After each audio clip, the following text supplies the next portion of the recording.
And this is David Mirikitani with another episode of Weighing In. We are brought to you by Nike Wrestling. Go to athleteps.com for all of your Nike gear, Resolite.com, the Mat Company, and Pure and Clean Sports. This time of the year, got to be looking good, got to be on the best mats, and got to make sure that you don't have any of the junk to keep you off the mats. Joined today after a crazy weekend of college wrestling by Mark Ostrander and Grant Turner. Good morning, gentlemen. Hi, guys. Morning, bud. So I'm sure most of you guys realize we speak for at least a couple minutes off air about where to start. There's so many things. GT, I think we'll do something that you mentioned that's a little bit different. You mentioned Columbia beating Cornell. Talk a little bit about that and the historical significance and the accomplishment for Donnie Pritzloff and his crew. Yeah, so I saw a little bleep on Twitter or on basically kind of the wrestling social media platforms that Columbia ended up beating Cornell for the first time since like the 1980s. And it's just one of those things that like you kind of lose track of some of those statistics. And once again, we know some of the best, media guys in the game in order to like get some of that referencing, but I would have never guessed it would have been that long since Columbia had beaten Cornell in a duel. Right. Because Columbia's had some really good, let's say maybe individuals over the past 20 to 30 years. But just having some of that stuff where it's, you're taken back by kind of the gravity of like, wow, that really just happened. So I just wanted to make sure that we kind of addressed it because once again, I think you maybe lose some of it if you're on the West Coast or if you're, maybe not paying attention to maybe some of the Ivy League wrestling duels. Yeah. But Cornell has been a powerhouse and, produced some extremely high level wrestling guys in the past 10 years with, Yanni, Dake, and all those guys that are like four-timers.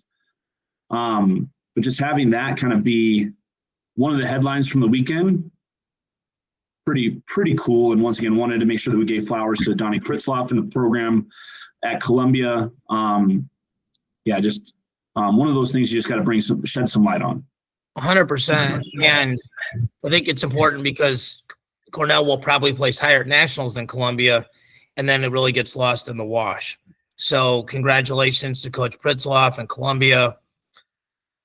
I guess let's start chronologically. So Friday night was a wrestling fan's delight. I was at the Kyle Thrasher Memorial Tournament, and my good friend Kevin Stroh had the TV set up.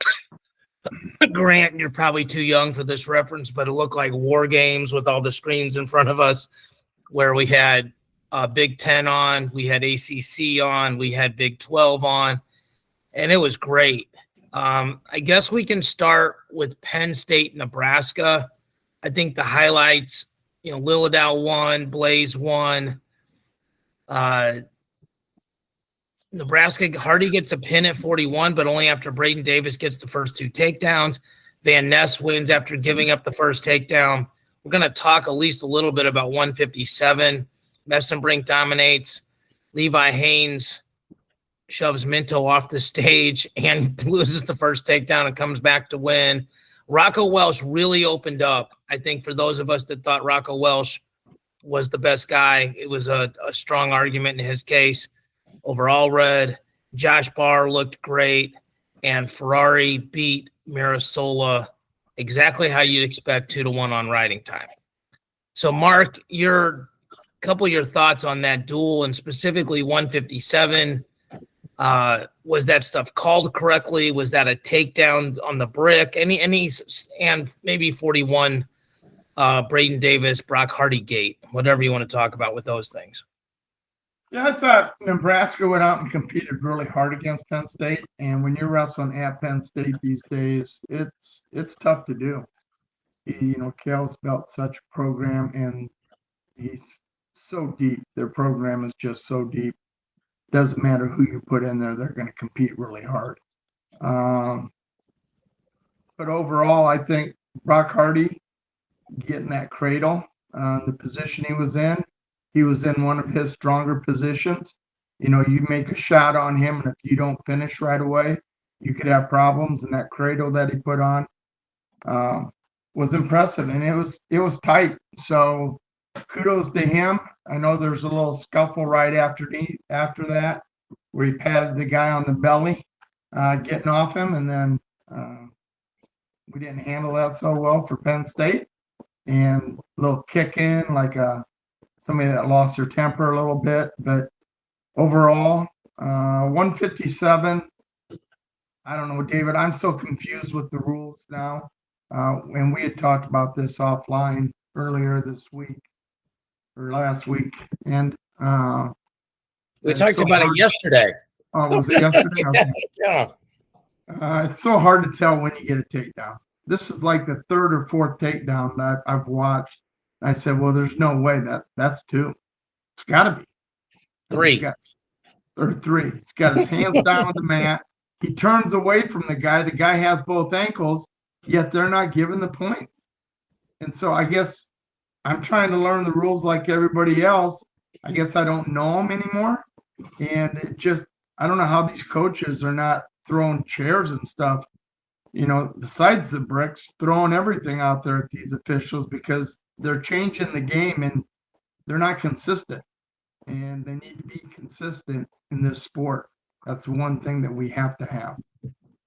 GT, you're still in a corner. You're still part of a championship program. Your thoughts on, I thought it was a takedown. I also thought it was like, it's the Kale tax, right? Like most of these guys don't go undefeated as freshmen. Antrell's back, ranked really high now. But your thoughts on just that situation, the duel, just all that stuff. Well, I'll talk about the officiating first and some of the other kind of things that Mark had brought up. I think to all of our points, I think that we're all, and once again, this is not just to give you guys flowers, but we're pretty good wrestling minds. Like we've wrestled ourselves, we've coached ourselves, we have a great appreciation for the sport. And I think also collectively, I think we have a really good appreciation for really good officiating.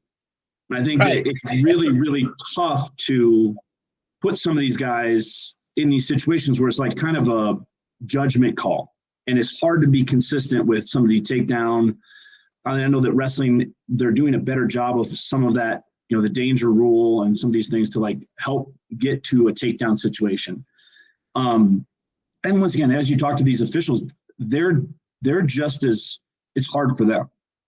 And I think that like that doesn't get put into consideration much because we're the fans and like we should just boo the officials and like make sure that they get everything right all the time. Yeah.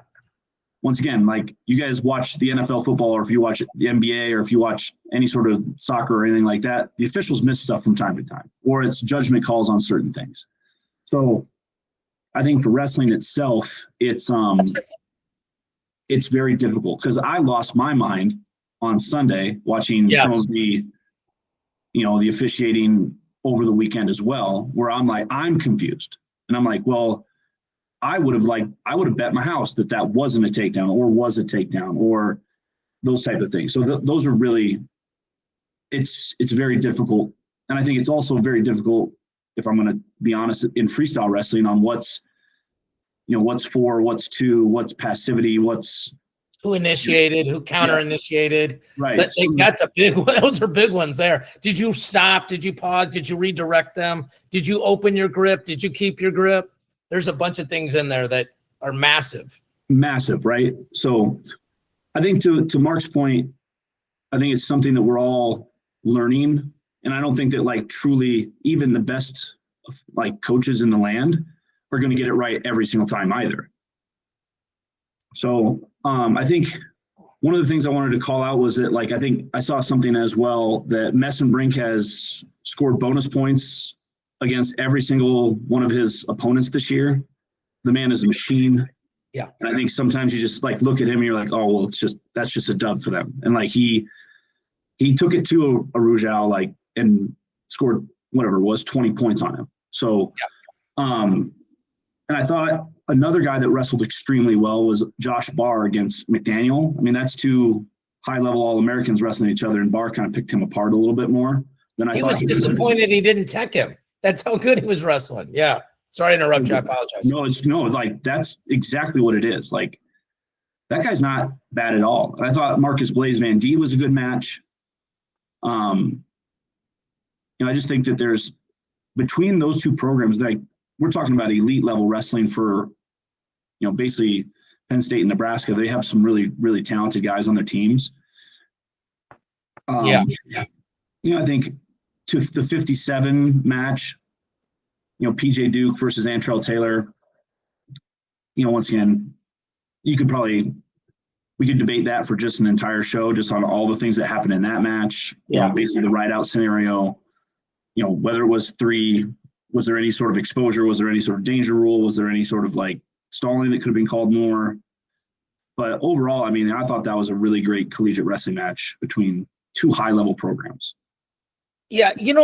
When I'm watching stuff over the weekend, I'm taking notes on what we're going to talk about, just putting it in our document. And one of the things that hit me on Sunday, I think everybody knows Oklahoma State beat Iowa State. We were wrong on our picks. But there were so many, 8 of those matches had 0 or 1 takedown.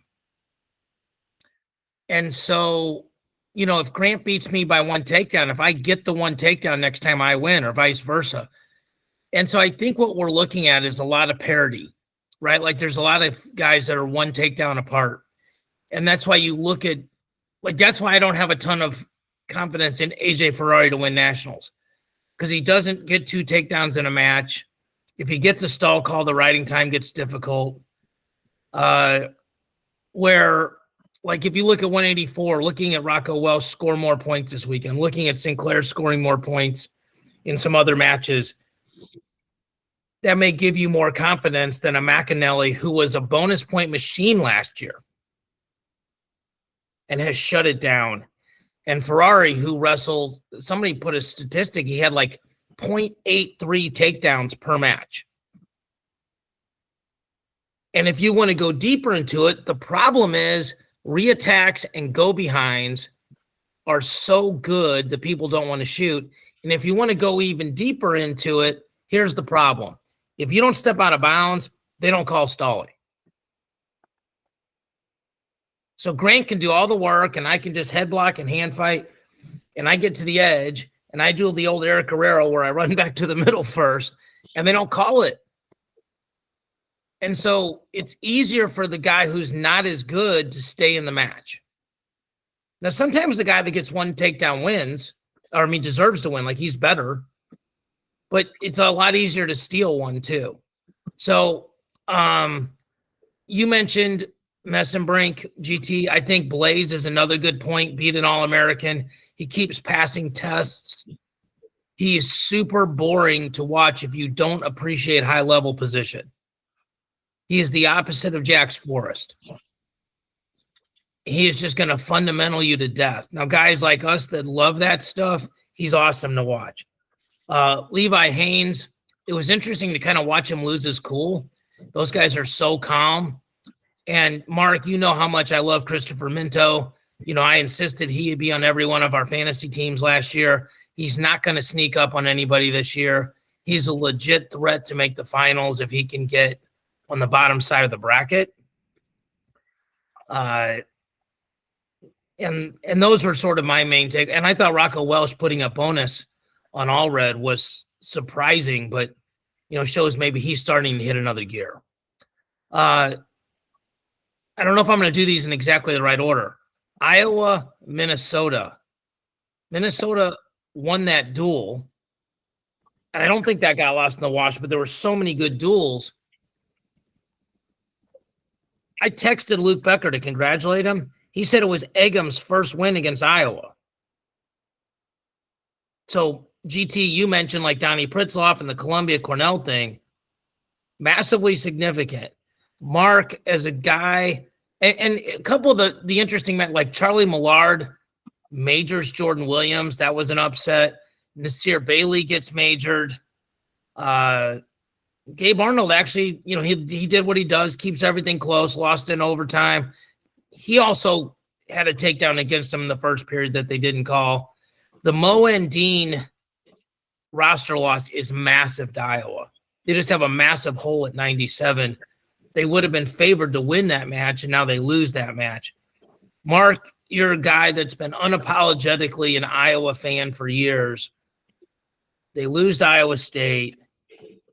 They get demolished by Penn State. They lose to Minnesota. What do you think the direction of the program is, and how do you think fans feel? Well, for an Iowa fan, the direction of the program's not what we're used to seeing, so it's really kind of hard to say because we're kind of in the you want to throw the baby out with the wash. That's kind of how Iowa fans have always been. We're so used to competing and not winning all the time. You know, obviously with Penn State, what they've done in the last 10 or 11 years since Cal's been there's just been unbelievable. But we always competed still. It was always the thing you look forward to. We did beat them a few times, great environments. It just seems like we are falling so far behind some of these good programs. And I think you're going to notice it, to be honest with you, David, when they wrestle Oklahoma State. We beat them in the national duels. I don't even think it's going to be close this time. I think Oklahoma State's going to put an absolute butt kicking on the Iowa Hawkeyes. I think there's at least two matches there on paper that swing, right? GT, like 33, Jax over Ayala versus Ayala over Ramirez, and Dean over Merrill, and now Merrill over Ludington or Sampson or whoever they put out there. Those are two swings, and that's +6, -6, and 12 points decides that duel. Go ahead, Mark, and finish. I just wanted to point that out. And you got Ryder Block. You know, you're going to have to wrestle Swiderski. And right now, Swiderski looks pretty good again. You know, he kind of looks like when we were saying he's going to be an All-American. He's wrestling a lot better, and he's got that attitude back where he wants to go out and just make it a brawl. He seemed to lose that for a little while. So Oklahoma State could kill them because Spratley could beat Peterson. Vega, beat Nasir in one of his closer matches. Robideau can certainly beat Jordan Williams. Lockett and Caliendo will be a dogfight. Facundo is probably a small favorite small underdog, against Kennedy. 84. I mean, if Ferrari's wrestling, he's favored. If not, well, actually, Gabe Arnold would be favored right now if Zach Ryder's out. And then 97, Oklahoma State's a massive favorite, and heavyweights, two guys that neither one of them like to attack right now, so anything could happen. Yeah. So, I mean, it could be the complete opposite of what happened at the national duels. If that happens, and I don't see why it wouldn't happen because of the injuries, the depth in the room is not what it used to be. We're not putting guys out there that could compete. Our starters aren't competing.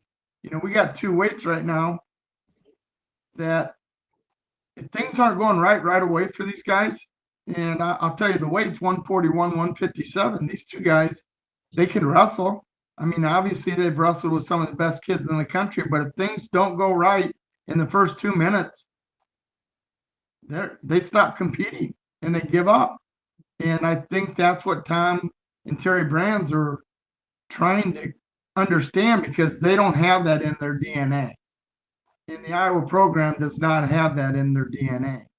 I would dare say the Grandview program doesn't have that. And if that happens, Grandview is a program that does have depth. So if Nick Mitchell or now Grant Henderson see that, they make an executive decision like, look, we're going to go with this other guy. I mean, we can't have guys that just, stop competing if it's not, like you lose like Brock Hardy's a good example. He lost 2 takedowns. He came back and pinned the guy. And we saw some guys lose this weekend that were still battling. Like Cam McDaniel was about to get teched, and he gets a takedown to just get majored. And you can coach that a little bit, right? We've all coached. You can coach the guy we've all coached guys where you go, just turn the tape off. There's nothing else to watch here. There's you just not competing anymore. And that's hard. And it's bad for the team. It's bad culture. And it's bad for the room. I mean, there's guys in there that are busting their butts every day to, and they go out on the mat and they do that. But then when they see their teammates not competing, it starts to bring a little friction into the program. And I think that's kind of what I was going through with right now. And, like we had talked earlier, David, and I'm sure I've talked to Grant, next year, Iowa loses 25, 33, 65. 74. They lose 4 really good kids. And who do they have to replace those kids? Who's going to step in? DeLuca? Yeah, he's a good kid, good 25-pounder. He's been hurt all year long after the national duels. I think he's going to be okay for Iowa. You don't have a 25-pounder to put in there. And if they do, I haven't seen the individual yet. You don't have a 65-pounder to put in there that's going to go out and compete. You don't have a 74-pounder. Gabe Arnold, They can go Gabe Arnold. I mean, their last 4 weights could be pretty decent, right? They could go Arnold, Ferrari, Ludington, Keeter. Theoretically, on a good day, that's 4 All-Americans and a champ.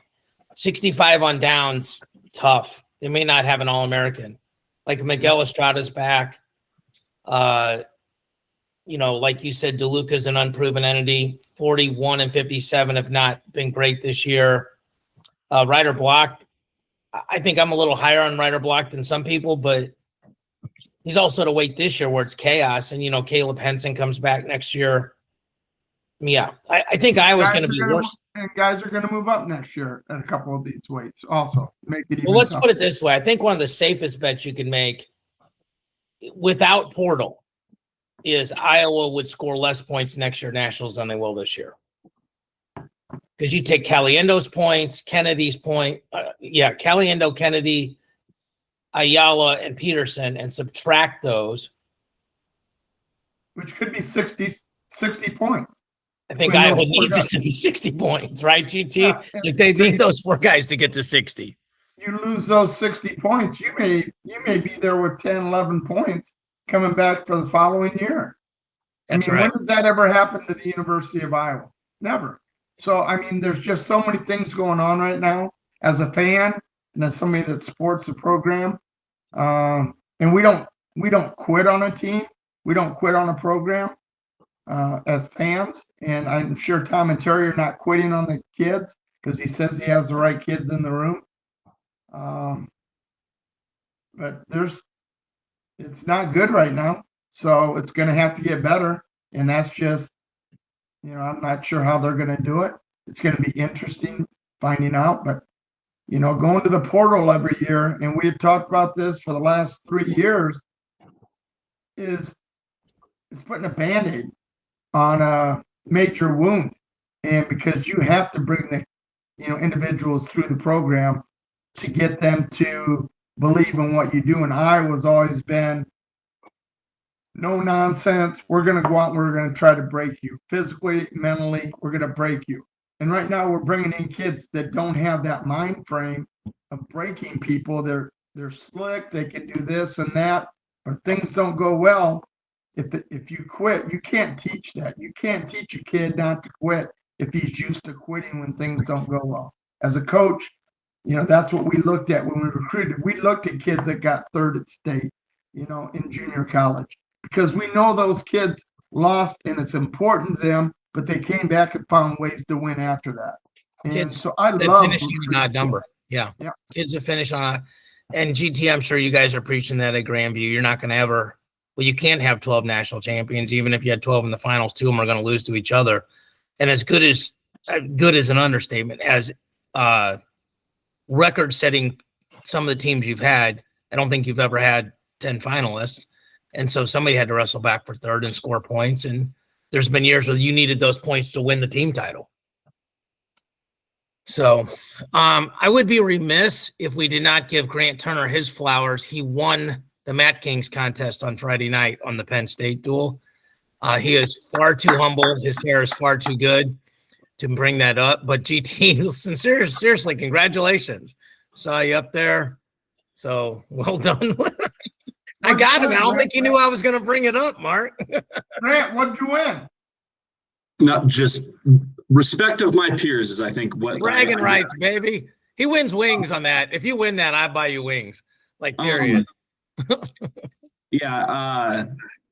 I didn't do very well on the Iowa-Minnesota duel, and I couldn't figure out the website in order to do the Iowa State-Oklahoma State duel. So I would have lost a lot of money or been at the very bottom of the Iowa State-Oklahoma State duel. But I just went to the Minnesota Gophers website and a few things on the duel.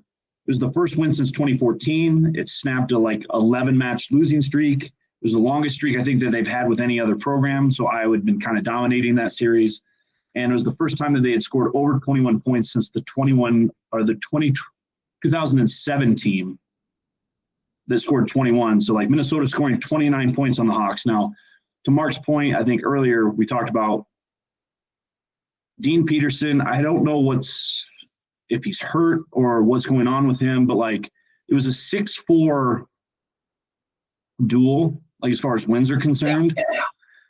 Yeah. Iowa didn't have Peterson, didn't have Ferrari, which probably would, if you're an Iowa fan, probably be oh, well, those two we just flip it, right? So I think it's one of those things that on the scoreboard, it happened. Minnesota won, Iowa lost. But if you're an Iowa fan, I think the problem that Mark's kind of bringing up too is in the manner in which they lost. Having Jordan Williams lose the way he did. Ryder block, that's a tough match. Once again, you lose a 4-2 battle, whatever. But I think it's one of those things that you just kind of move on. They've been in a meat grinder of they wrestled Penn State, Nebraska, and Minnesota in the past week. That's a good deal. So they doesn't get a lot easier for them either. Ohio State this weekend. They have Ohio State, it doesn't get any easier. And then Oklahoma State. Yeah. So once again, if you want to have a little bit of confidence, you better win some of those. As an athlete, right? And once again, I think that's the other thing too, is that I get worried about some of the ranking stuff where if you go through that and all of a sudden you're wrestling PJ Duke, Antrell Taylor, Robideau, Jordan Williams, and you're the other guy, you've just racked up 4 or 5 losses in the past. Brandon Cannon. No one's talking about Brandon Cannon. He's ranked 1 at that weight. Yeah. Right. Yeah. So all of a sudden you take, you could split, you could go 0 for 5 just because you had a bad streak or whatever. So it's crazy, but that's what makes it really special when those guys do run through that gauntlet and go 5-0, or you're oh my gosh, those are great wins. Yeah. I think we'll put a bow on it. Iowa this year, if they get Peterson healthy and get Ferrari healthy, they can place 25, they can place 33, they're going to place 65, going to place 74, would place 84, would probably place heavy. They still have 6 All-Americans. That's more than most people. It's crazy, but that team could take 3rd. They could also take 7th. If they don't have a couple guys healthy or they don't wrestle poorly, they could take 11th. So they have a very wide bandwidth. Also, Oklahoma State wrestled Northern Iowa on Friday night. I want to get this to another show, but if you're winning by 2 points, you should not be engaging with the guy with 10 seconds left. You should just be backing up. Ladarian got super clutch and took Ryder Downey down to his back to win. Nick Fox beat Zach Ryder, and Ryder got injured, which affected the Sunday duel. So a couple of things to look out for there. Let's go through all the upsets.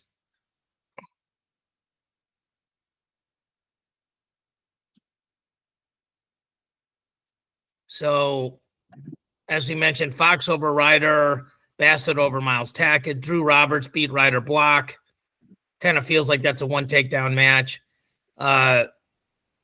Zeke Witt, Ethan Oakley, Nico Ruiz, all lose to unranked or 23rd ranked guy. Zargo beat Ethan Styles in overtime. And in that same duel, at heavyweight, Amos was beating Feldman and got taken down with 5 seconds left. So again, I don't even know why you're engaging with some of these guys. Jordan Williams loses to Millard, like we talked about. Greg Diakomahalis had a bad weekend, lost to Arizona State and Columbia. Dylan Chappell beat Wyatt Henson. Pearson Manville's going to be moving his way up. Probably one of the biggest upsets of the weekend was Colin Guy beating Coy Biskin 6-0. That was the other duel we watched Friday night, guys. Virginia Tech beat NC State fairly convincingly, 7-3. So they are in the driver's seat by far to win the ACC regular season title, the dual meet title. Some of the upsets we talked about, Antrell beating Duke. Did Meyer Shapiro beat Caleb Larkin? Larkin got the first takedown. Meyer Shapiro got a takedown late with back points on a step over wizard kick position to win 7-4. That should be an awesome rematch if it happens. Brock Mananona beats Fishback. Gadiali beats Feldman. Swiderski beat Frost. Saldano beat Dean. That's like a one-spot one. So that's really it. I mean, we can run through the team rankings and then talk about the dual or the individual rankings. Actually, let's just talk about Sunday. So, Mark, GT almost never texts me during a duel, and he never texts me complaining. He's one of the most positive human beings I know, and he was not positive on Sunday afternoon. Let's start by saying we all had the duel wrong. Oklahoma State beat Iowa State. They ran off and got the first 7 matches, I think. It was 7 in a row and then 3. If you look at the rankings, there was only one upset in the duel. That was Swiderski over Frost. Okay, so everybody else, the higher ranked guy won. I'm going to go big picture and let you guys get into it, and I have some thoughts, but if you're an Oklahoma State fan, you're like, we beat them. You beat them 7 out of 10. Our backup guy wrestled Isaac Dean really close. Our heavyweight only lost by 1 point. And Merrill, depending on who's refereeing that match, either won it or lost it in regulation. I mean, that was one of the most crazily refereed matches in the world. If you're Iowa State, and this is my problem with Oklahoma State all year, they're winning so many matches with 1 or 0 takedowns. Steve O'Poulin got stalled out of the match for riding. Spratley scored 0 offensive points. Jax is a monster. Vegas scored 1 takedown without ever shooting. Swiderski got a takedown. Rabideau got a takedown. Lockett looked great. Facundo got 1 takedown. I thought he wrestled better than MJ. But they're winning a bunch of matches with 0 and 1 takedown. I think Jax might have only had 1 takedown or maybe 2, but I mean, he had a gazillion back points, so that's totally different. And I think that's what it comes down to. Like maybe now, like when we play these contests and look at things, and the contests are probably we're talking about briefly, like we're in March or we're in February, March is around the corner. You have to look for results that you think can flip. Or if GT's the 11 and I'm the 6, like, well, GT can beat David. Like he lost one time on a weird reach back and he's better, or he's only ranked 11 because of this one weird loss and he's actually better, the common opponents, all that kind of stuff. But what you generally look for are 1 flurry matches where like, well, the flurry could go the other way. Like I'll say this about 141. That match went exactly the way I thought it would go. I thought Echemendia would do a bunch of attacks. I thought Vega would not attack because Echemendia is so good at going behind and scoring. I thought for sure that Echemendia would pick neutral. I thought for sure that Vega would pick down. I thought for sure Echemendia had learned his Kyle Parko lesson and was just not going to ride him. And I think, Mark, I said to you, he's got 7 minutes to get 2 stall calls. It's exactly what he did. And I think if he, doesn't shoot and just keeps doing that, he wins in overtime. So I'm going to give both sides a coaching tip. If you're Echemendia, you don't actually have to shoot. And if you're Vega, I pick top. I would just ride him out and win 1-0. So I thought 25 was refereed really poorly. Poulin was trying to ride, somehow gave up a stall point, a clasping point, and an escape point. I don't know. I mean, Oklahoma State looked great. The other weird thing about Oklahoma State is this. They host the national duels. It's in Tulsa, but GT, we were there. It's a home meet. And they're the only team in the country that the national qualifier is a home meet every year. Like Penn State's got the Big Tens this year, but so they have a massive home field advantage. And I don't know how that translates to NCAAs. I mean, last year they wrestled great, right? Spratley wrestled above his seed. Hamity wrestled above his seed. Hendrickson shocked the world. But I just don't know about some of these guys that score one takedown, Mark. Like Spratley scares me. They scare me at 74. They scare me at 84. They wrestled at heavyweight. They scare me. I thought Merrill actually opened my eyes. I thought, well, he's like the only guy he's lost to now is Dean and Elam in one of the weirdest matches I've ever seen. So go ahead, Mark, your thoughts on the duel. Yeah, I mean, I guess what I liked about the duel is that the guys were out competing. They did wrestle hard, both sides. They didn't have all the starters in there. Obviously, Iowa State was missing 33. Oklahoma State was missing 84, but they were still entertaining matches. Jax is really good. But, David, because I know you are high on the Jax, wagon, and I know Jax is an unbelievable athlete. As a coach and as somebody that knows about wrestling, and I'm watching the match, Jack 2 or 3 times put himself in really, really dangerous positions. Against somebody that's good on the mat, if you make those moves, you wrestle somebody good and you try to roll through like that, you're going to end up on your back and you ain't getting off. There's a couple positions that he tried to pull him through over the top of him and almost lost it to a guy that doesn't have the experience on the mat. You can't do that. And I'm sure that's exactly what David Taylor's telling him. There's times that you don't need to go for the home runs all the time. Get your basic back points. You don't have to try it from every single position because you were losing. They'll go through the tape, I'm sure, and watch that. But Jax is fun to watch. 41. Was it a takedown at 41? We'll just get to it. I don't think so. Because he had his arm outside the leg. He still had the leg.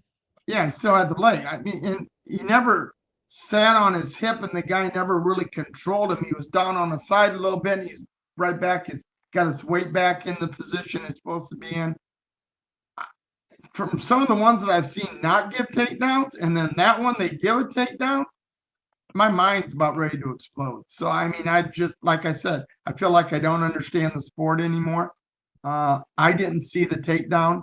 I thought Iowa State out-wrestled Oklahoma State at 141. I thought Vega does very little and wants to counter and get in his positions. I thought Etchemendia did some really good things, and I think he'll figure it out. I really do. Yeah. But the length is a problem for him, and Vega's so good when you get a leg up in the air. It's really uncomfortable. You have to get his feet off the mat. That's the best way to beat him. Both feet, not just one. You got to get both of them off the mat. I said his feet. Yeah.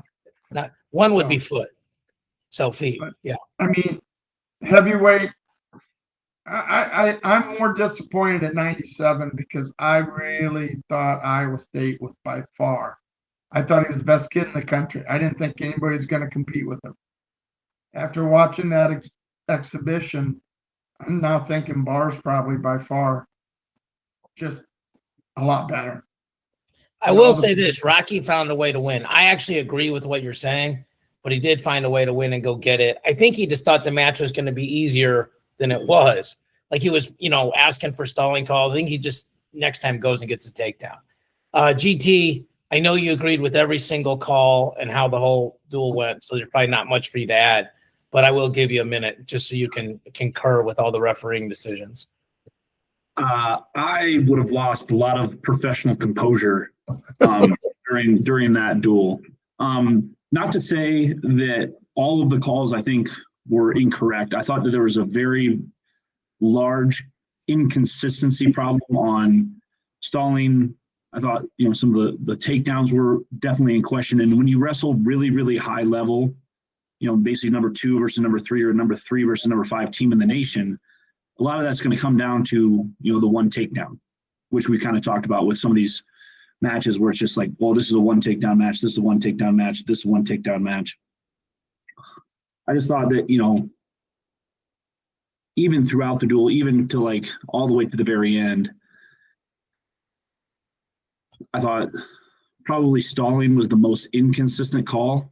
I think, from the very beginning where Poulin kind of almost got stalled out of the match to, basically, kind of Vega not really making a ton of attempts. I think he did enough to keep the pressure off as far as like not necessarily getting called for stalling all the time.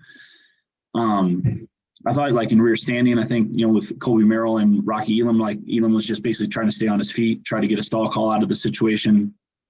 And that just didn't work out in his favor. But it was one of those things that like, you definitely don't want to take away from the wrestling that the athletes did, because those guys went and got those takedowns, and they were called, right? So you have to give credit rather than just basically focusing on maybe the officiating or the crowd, or if it was a home duel versus a neutral site, whatever, it doesn't matter. So I think definitely was yelling at my TV though. Yeah. So it was one of those things I'm like, like, how do you make that call? Or, where was this at? So I just thought it was more inconsistent officiating than I've seen, especially in that level of a matchup. Once again, really great duel. I mean, I had a whole bunch of people texting me throughout the duel is that this freshman grade for Oklahoma State, they're nails. They are tough. The pressure doesn't get to any of those guys. And it's like, you're like, Jax is a high schooler kid. Like Vega is a freshman. Lockett freshman. Radu freshman. Those four are special. I mean, and Merrill's a redshirt freshman, but he's really good. Well, and I think that there's a ton of guys that are behind those guys that are tough as nails too, right? So you're like, okay, well, there's some other guys within those grades or that are in the room that are doing really well. But that, if you're another coach and you're like, there's 5-6 guys right there that could be relevant in the nationals in the top 3 for the next 4 years. This is like a situation where like, God, can you just graduate already? Yeah. No, I think you're right. And like, that's why people are optimistic in Oklahoma State, right? Like the negativity is we have all those guys. You're adding the Rainies, you're adding Ronnie Ramirez, you're adding Ronklin Zinklin. You still have Cody Rutledge. Someone's going to portal out. There's just not enough weights for too many names. And you're also going to have to play the redshirt game. Penn State did it this year with KSAC, but they're going to have to these schools are going to have to figure it out. A friend of mine who's a huge Oklahoma State guy, we were talking next year. It's like, I think Oklahoma State's second or third next year behind Ohio State, but they're right there with them. But it feels like they're getting closer to Penn State.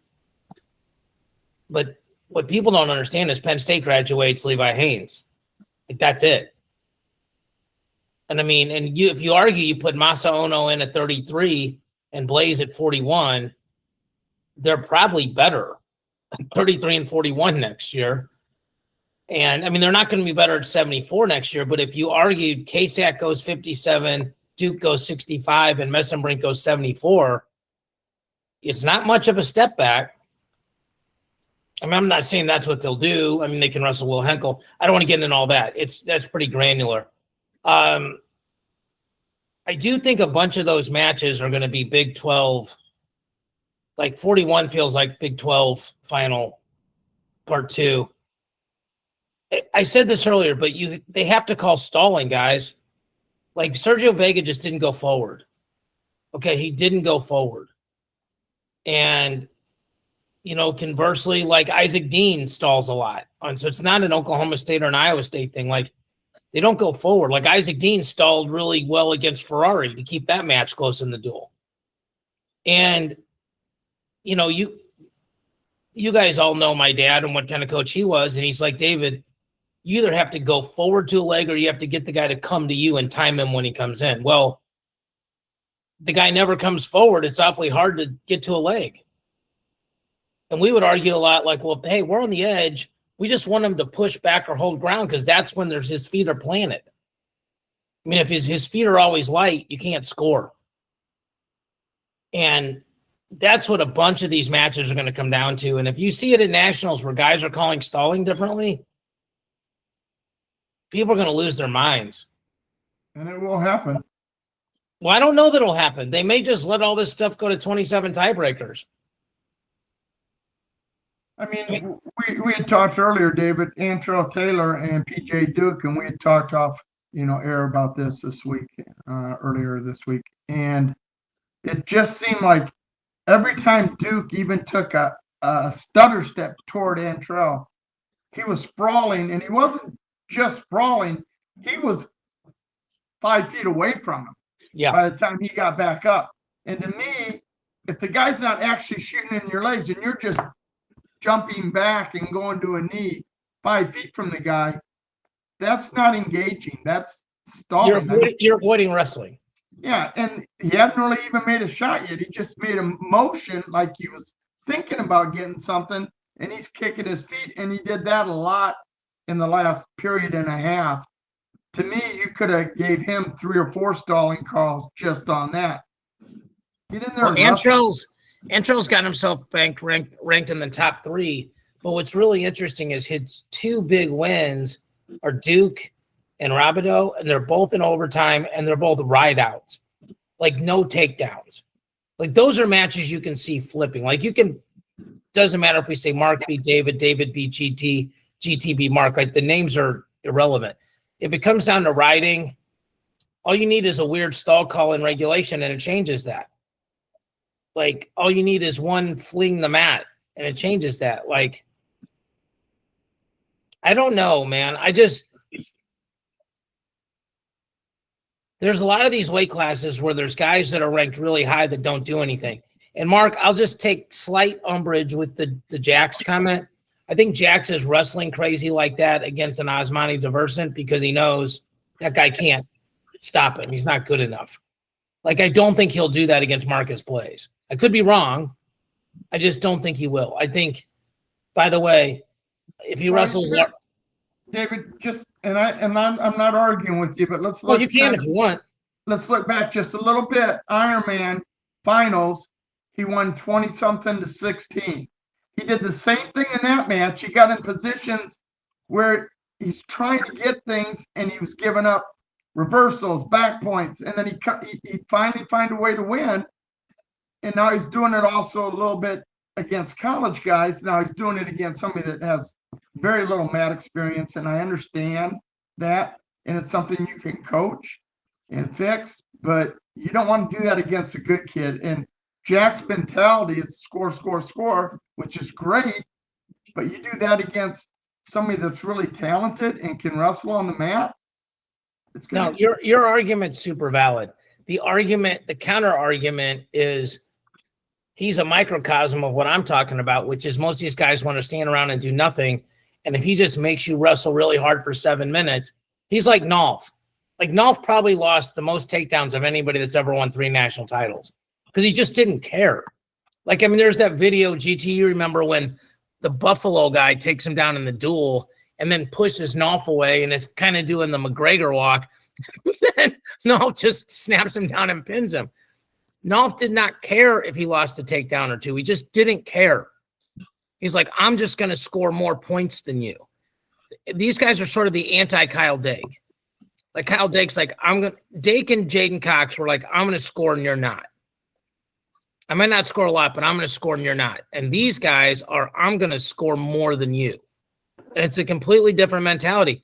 And Mark, you could be completely right. You could live by the sword and die by the sword. Okay? And I know we agree on this when I say this, so it's not a but. Like, we need more guys wrestling like Jax Forrest and Ben Davino and these guys that are trying to score. And these guys that are standing around doing nothing and just preventing you from scoring. It's how, look, people are going to always coach, recruit, and referee to the rules. So if you allow it to happen, it's going to happen. Yep.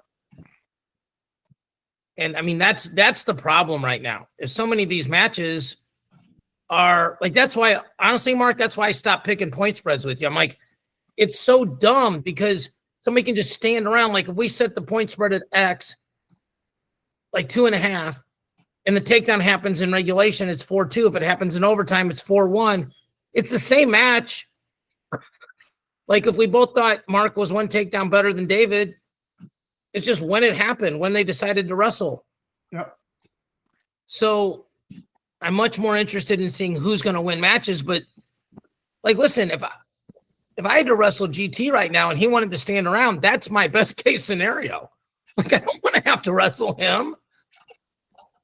I don't want somebody his age and size and strength to actually wrestle me. I want to stand around and hopefully when he takes me down, he illegally slams me. I can win on a default, you know? So Can you let me know when that's going to happen so I can videotape this? I'd like to put it out on the internet. I have one path to victory. That's the illegal slam.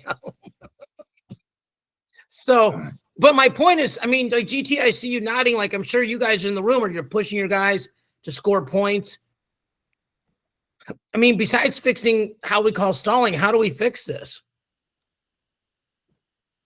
I mean, now we're going to talk about, kind of some specifics that like you get into when it comes to like some match strategy stuff. Because let's say, for instance, you're wrestling somebody like, let's say Jax Forrest, who's going to shoot the lights out and he's going to come at you and he's going to, it's like, hey, let's make this 42-40. Like that's, once again, if my athlete is not prepared to do that, we don't want to go shot for shot with Steph Curry. Like we're just not going to do it. Oh, like, all right, well, I'm wrestling, I don't know, Peyton Jacobson. I do not want to go upper body with Peyton Jacobson. Just not a place that I want to desire to wrestle him. If I'm wrestling Spencer Lee, if I don't have to go down, I don't need to go down, I'm not going to go down. That's a perfect example to jump in real quick. Like when Cornell Robinson was working with Luke, I'm like, if Luke can just make it 2-0 on shot clocks and get to the second period when Spencer's not as good, he's got a better chance. You put your athletes in the best position possible to win. And you know that as your coach, you know that as your athletes. It's like you don't tell Mark Ostrander to do something that he's not comfortable doing. We don't make Mark be last name guy. Mark is first name guy. That's what we do. Right. But if Mark's not a writer, well, you got to get better at writing, Mark. I'm just using you as an example. We can say whoever's name it is. But if Mark's not very good on top or he gets reversed all the time, then you better go get that takedown then.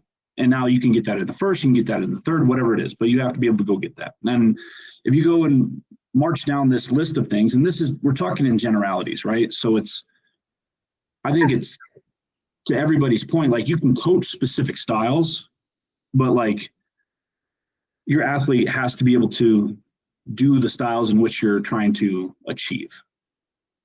So I think it comes down to tactics. It comes down to individuality. I think it comes down to what is your athlete willing or feel comfortable to do, breaking some of those habits. But once again, if I'm wrestling, I don't know, and like in my own personal opinion, like when I wrestled like Ben Askren, I probably shouldn't have shot as much as I did because he was very good at counter offense and he put me in cradles or stuff that I gave him more opportunity to beat me. Yeah. Just using that as an that's example. A great example. The least amount of wrestling positions for you and Ben, the better it is for you. And that's what we're saying in general. For the better wrestler, it's the more. This is a perfect example. Then I want to bring up a couple things and we'll sign off. Like it's like golf, right? Like if you play the number one guy, if I play Scotty Scheffler on my home course on one hole, the exact time of the day where the sun's in the eyes of a right-hander, not a left-hander, and I know where the pin is, and we play that one hole 100 times, I might win one, maybe. But if we play 18 holes anywhere, zero chance. So the more it goes, the more the better person wins. That's why you see less upsets in the regular season in baseball making the playoffs than football, because it's like a 10-to-1 ratio, basically. So, but it takes courage to get in these scrambles because everybody's so good at defense now. So that changes things. A couple other points. Go ahead. I would probably, and once again, I would probably argue this is that like the better wrestler is an interesting term because sometimes like upsets happen and it's like, well, clearly that guy was better than the other one, but not in that match. So Right. It's like, okay, well, you got lucky. Well, yes, but I got a dub. That's But right. it's like, like once again, upsets happen for a reason. It's not because those guys are inefficient or bad wrestlers, but it's like, okay, well, how does a number 1 seed get upset by an 8 or 9? It's like, well, the 8 or 9 are still pretty damn good. It's just like, you don't expect that. And it's like, well, maybe in the course of the year or the course of their career, like that guy's been better than the other one.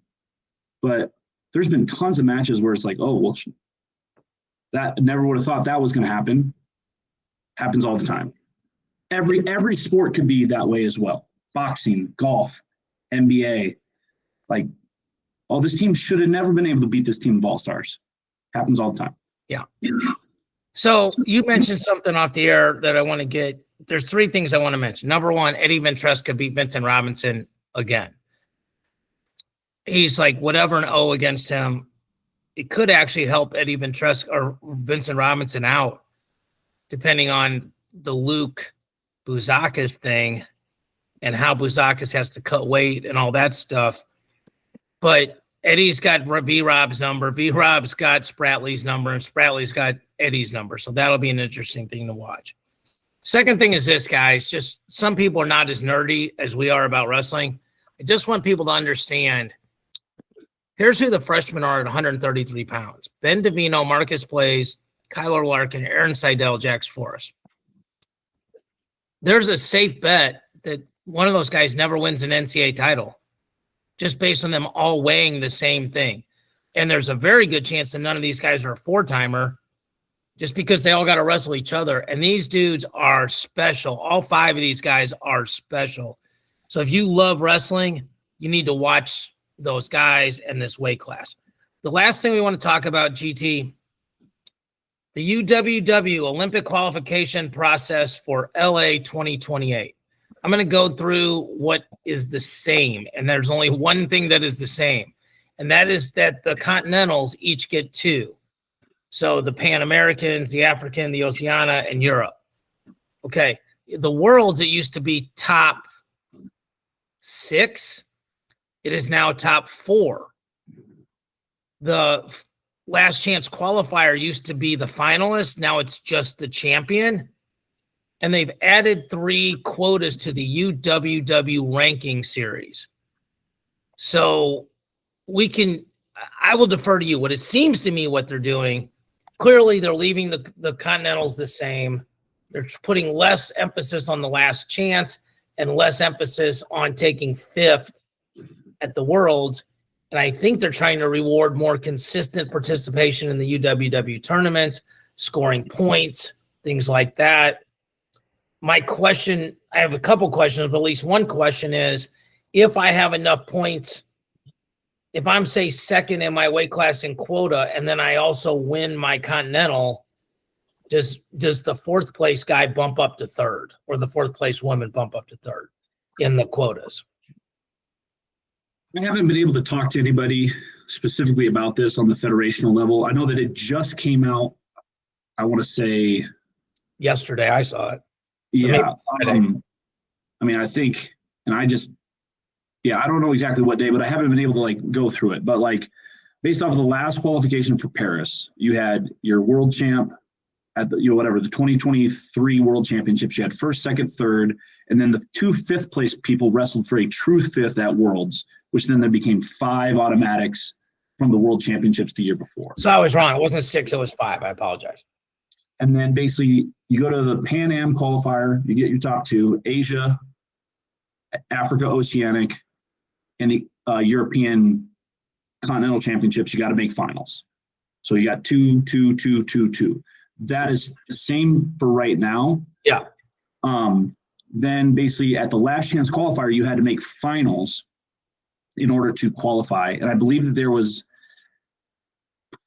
I can't remember specifically, but there was 2 from last chance qualifier. I'll just go with that. That's right. Basically now what they're trying to do is, and I have the PDF from the UWW that basically states that like taking into consideration the quota for the ranking series points, you're going to have ranking series points from the 2027 Continental Championships, 2027 ranking series 3 events, the first ranking series of 2028, the senior world championships of 2027, and then there's another asterisk with it's 2028 senior continental championships as well. It says continental games might be added to the ranking event because some continents may not have a continental games included in the UWW ranking. The same number of ranking series are considered for each country. Therefore, a specific continental games is included in the UWW ranking series. We'll take only the 2 best results of the 3 continental events, meaning continental games, 2027 continental championships, 2028 continental championships. A specific circular will be sent to all NFs with a final decision on continental games entities. So for instance, like the Pan Am Games or the Asian Games versus the, like, whatever it is, qualifier. It's a lot of, I would say, probably giving more people a season heading into the Olympics that basically gives them, hey, you had a bad world championships, you didn't place. You can still recover. You can still recover by continuing. And once again, this puts a lot of onus on the federations in order to attend the ranking series event. Which is what UWW wants. They want these tournaments to mean more. Correct. So yeah. Here's where that basically comes down to for the new LA Olympics is you have your 4 from the World Championships in 2027, which will be in Las Vegas, Nevada. So heavy US-centric, be able to go get top 4 right there. 2 at every Pan Ams, which then brings that all the way to the total of 12 total athletes between the Continental Championships and the World Championships. 3 at the ranking series, so it means 13, 14, 15, and your last chance qualifier 16 spot. There's a couple takeaways I have. Number 1, the easiest way for America to qualify is to place in the pans, first or second.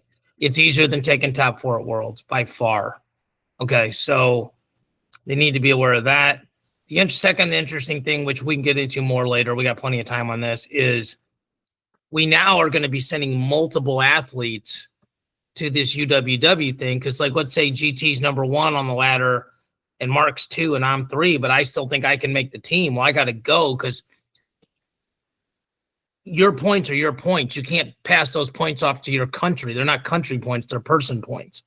So that's going to be a big deal. So people that don't understand why multiple guys from a country are entering, that is why. So it's a lot to break down. It'll be very interesting, though.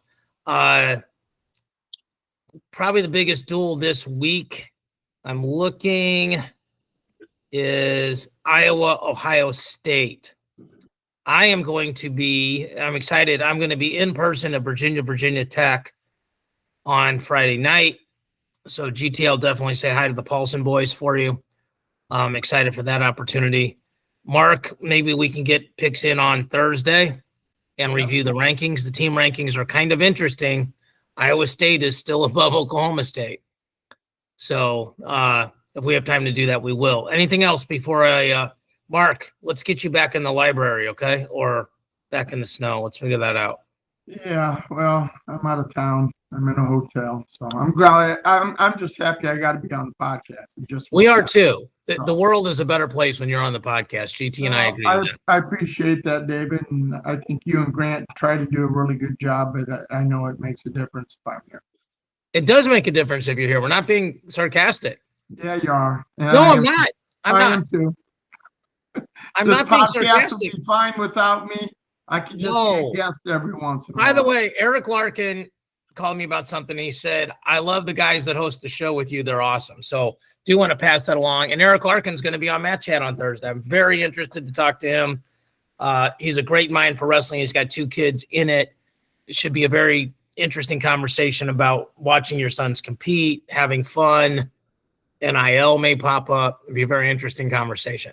So for the greatly appreciated Mark Ostrander, for the winner of the fantasy contest, Grant Turner, I'm merely David Mirikitani. We'll see you guys soon.